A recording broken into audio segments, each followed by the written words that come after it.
to another edition of Best of the Midwest. This week, we're taking a look at Heavyweight Hustle Calvin Tankman. Calvin, how you doing? Good, man. Thank you for having me. No problem. No problem. So, Calvin, my first question is, how old are you? 25 years old. 25 years old. So, where exactly are you from? I always say Indianapolis because I was trained here, and I pretty much live here, I work here, and everything else. But I grew up in a small town called Newcastle, about an hour east. Gotcha. So, what for those who don't know who Calvin Tankman is, what makes Calvin Tankman unique? I probably would like to say that at my size, I bring a level of like explosiveness, power, and agility that you haven't seen probably since Vader or Bam Bam. Gotcha. That's one thing I've seen whenever I watch you. Like you can move. Like, yeah. So when did you find professional wrestling?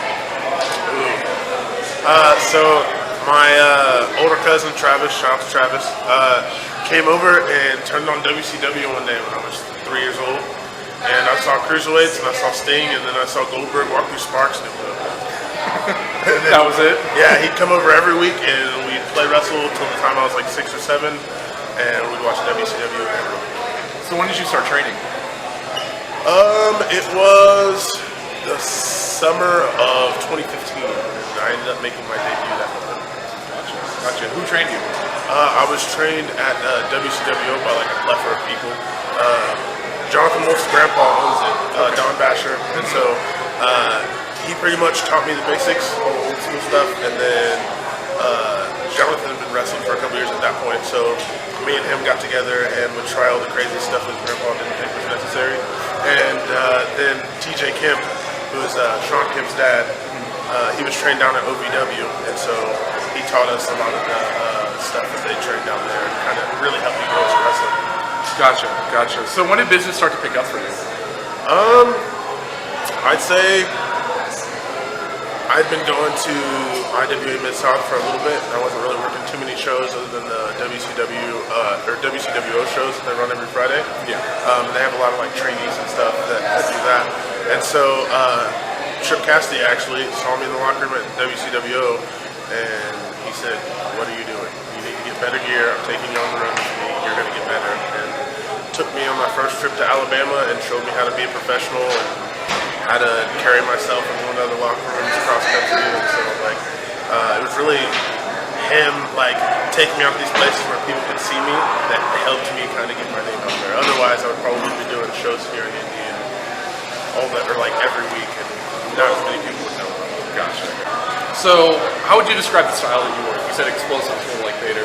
Is there like a specific name for the style you work? I don't know, because I have so many like different inspirations. Like I told you about cruiserweights. Yeah. That blew my mind because I'd never seen anything like it. And then I kind of like, as I got older, kind of slowed down on wrestling, and then I started playing the backyard wrestling video games. Okay. And I found out who Ruckus was. Okay. I unlocked his highlight tape, and then like as soon as YouTube was a thing and I knew how to work it, all I was doing was looking at Ruckus and seeing the crazy things in CZW.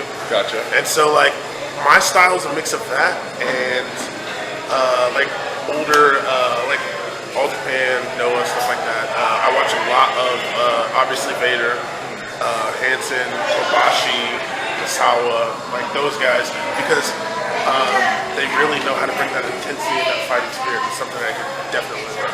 Gotcha. So who would you say is your favorite wrestler? Ruckus. Ruckus by far. Gotcha. So what are your thoughts on the professional wrestling world today? I mean, it's completely different than the early 2000s, 90s, 80s, 70s, obviously. Everything's out on the internet. Do you see this more of a positive or negative? Definitely a positive. I mean, you can see what the internet's done. Beyond Wrestling is like, got how many millions of followers, and it's the biggest wrestling promotion on YouTube. And then you have plethora of, you have High Spots, you have IWTV, you have Smart Mark, which now they're the same company, but Smart Mark selling DVDs, you have GCW doing shows in Japan, you have MLW, Impact. There's so many places to work that are on TV now, and so many opportunities for people like me now that 25 years ago, I mean, you had the territories, but there wasn't as many places that you could be seen in everyone's home nationally. Gotcha. So, in your opinion, what makes professional wrestling great?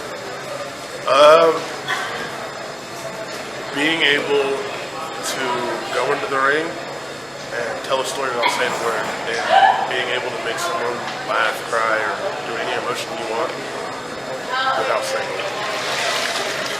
So, what's the best match that you ever had? One Night was one of them. That's a match I've been wanting for a while. Ooh. That's a really difficult question. I never thought I'd be asked that. I've had countless battles with Vance Warner too.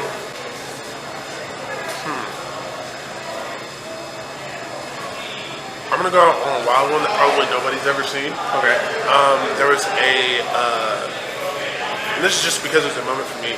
We did a arcade game convention for AWE, Atlanta Wrestling Entertainment, and it was one of my first times down there. We did a scramble, and it was just a moment for me because it's a convention, so they had way more people than they normally would.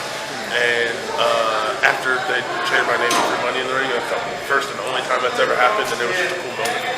Right. So, who's been your favorite opponent so far?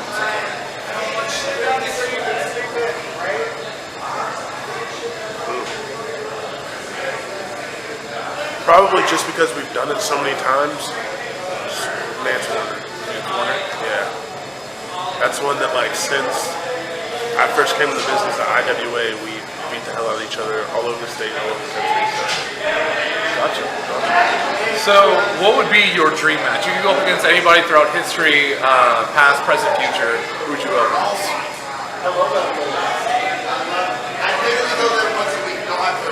Okay, I gotta say this. I'm gonna say Ruckus, but that's only because he's still wrestling, and that is my dream match. He doesn't wrestle all the time, but I'm trying to put that out there as much as possible. If there's one match I want to have before I retire, I want to be able to wrestle. Calvin Tankman versus Ruckus. Yes. All right. So, where do you want to be in 1 year, 5 year, 10 years? 1 year. 1 year, I'd probably say I want to be, when you look at independent wrestling as a whole, not just Midwest independent wrestling or anything, period, I want to be one of the first names that you say, that guy should be on TV, or that guy should be over here, or, you know what I mean? Yeah. I want to be one of those guys that when you think of independent wrestling, and you, especially when you think of the young guys in independent wrestling, I want to be one of the first people to watch. What was that, 5 years? 5 years, 10 years. Where do you want to be in the future? So you want to be like the name of independent wrestling? I just want to be everywhere. Japan's a big goal for me. Japan's probably the biggest, but I definitely want to wrestle in Mexico also, just because I just want to get immersed in their culture and learn as much as I can, because there's so much history there, and so many great wrestlers from each country that I could learn from to help better me as an overall wrestler. That those are definitely places I want to go, and really like anywhere that'll pay me enough to take care of my daughter, take care of the things I need to, and be able to do what I love and be happy. That's all. If you could give advice to any aspiring professional wrestler, what would you give? Train your ass off, and once you do shows, it doesn't matter how long you are in the business. Don't just sit and wait on opportunity, because opportunity is not going to come. Half of the shows that people have paid attention and seen me on spot of like big shows or stuff like that is literally because I didn't get paid a dime. I went there and I showed up hours before the show and I helped set up the ring. And I did that for months until I get spots. So like there's videos of me doing a 350-pound man doing shooting star presses, and that's not what got them to book me. What got them to book me was them saying that I wanted it to drive 5 hours to come help set up a ring without the promise of anything. Like, there was a story I was told about Finn Balor doing that at PWG when he first came over to the States. We just set up the ring. And for months on end until he got a spot, and then he got a spot and he showed everyone why he was there. So once you get to the point that you're confident in your abilities, it's time to invest in yourself and bet on yourself by going to places without being promised anything. And don't ever get yourself down because you're not getting something that you think you should get. If something's not happening, in my opinion, I always try to think of like, I don't try and make an excuse and be like, oh, well, this person doesn't want me, or this doesn't happen. It's like, no, I'm obviously not where I need to be right now, and so I need to bust my ass to get better to get to where they can't, to where I'm undeniable, to where they can't look at me and say, we can't use this. You know what I mean? Yeah, I definitely get you. Last question, where can people find you? Twitter and Instagram at Calvin Tankman, Facebook.com/Calvin Tankman1. If Twitter, definitely you'll always see posts for shows. Try to keep up on Instagram. Instagram, you'll see probably more clips of like in-ring stuff and some stuff about shows. So definitely those three. All right, thanks, Calvin. I really appreciate it. It's a pleasure. Thank you. This has been an episode of Best of the Midwest with Calvin Tankman, Heavyweight Hustle. I don't know how to sign off, so I normally just do this. Hey.